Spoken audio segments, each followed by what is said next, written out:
Power tools use many ball bearings to allow various components to rotate. Over time, a ball bearing will wear and begin to fail. A bearing that is failing will usually give warning, often with a squeaking or a squealing sound. Replacing a ball bearing is a repair that you can do yourself, and I'm going to show you how. Hi, I'm Mark Socha. Do-it-yourself repairs like these are easier than you might think. From lawn machines to cordless drills, kitchen mixers, Outdoor grills. our how-to videos walk you through each repair from start to finish. So doing it yourself means never having to do it alone. Let's get started. I'll begin by removing one half of the rear handle.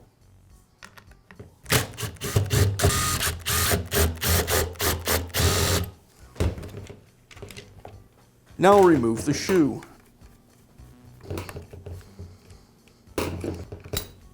Now I'll remove the rubber boot.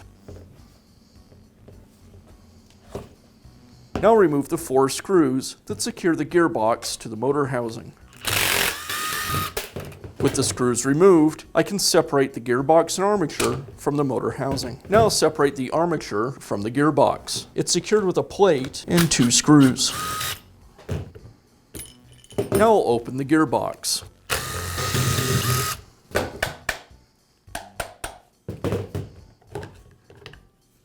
On the back side of the gearbox, I'll remove the bearing cover.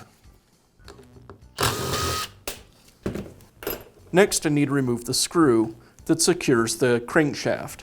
If I try to rotate the screw, it'll just rotate the crankshaft as well. So I'll insert a screwdriver between the counterweight and the connecting rod, and then I can remove the screw. Now I'll go ahead and remove the guide from the housing. With the guide removed, now I can pull the entire linkage out of the housing. Next, I'll remove the gear. At this point, the hub will fall free from the bearing. Now I can remove the bearing from the housing. I'll place the housing on a flat surface and use a socket to tap the bearing free. Now I can install the new bearing. You'll notice one side of the bearing doesn't have a shield. The non-shielded side should face inward towards the gearbox. I'll tap the bearing in place using a socket.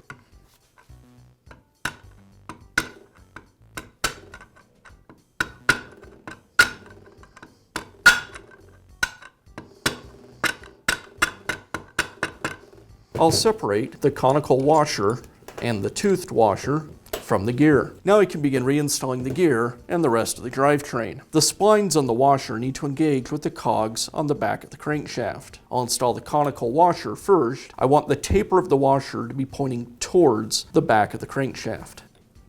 Then I'll install the washer, making sure it aligns with the crankshaft. I'll apply some grease to the back of the washer and then install the gear. Now I need to carefully hold the assembly in position as I reinstall the housing to make sure that the washer doesn't fall away from the cogs on the crankshaft. I'll install the hub and the screw, but I won't tighten the screw completely at this point. I'll rotate the bushing around and push it up on the blade shaft until it aligns with the pivot pins. Now I can secure the guide.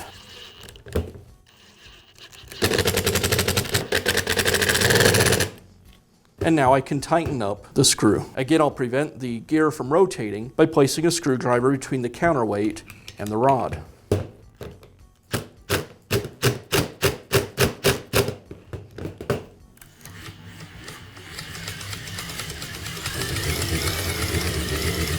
And now I'll reinstall the bearing cover.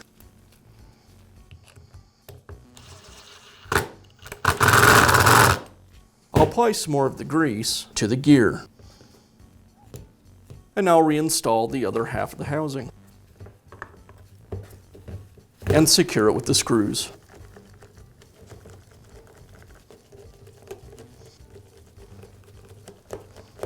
I start the screws with a screwdriver so I don't cross-thread them. Then I'll use my impact to finish up.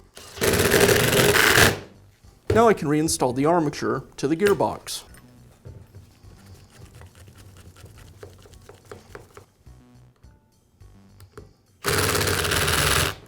Now I can slide the armature and gearbox assembly back into the motor housing. I'll need to separate the brushes as I do this. I'll use a pair of needle nose pliers to spread them open. Once it's in place, I'll secure it with the screws.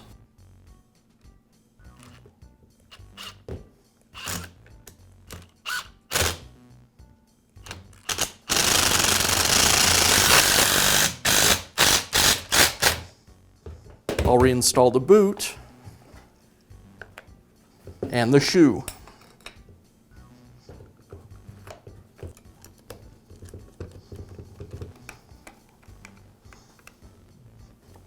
And I'll finish up by reinstalling the housing.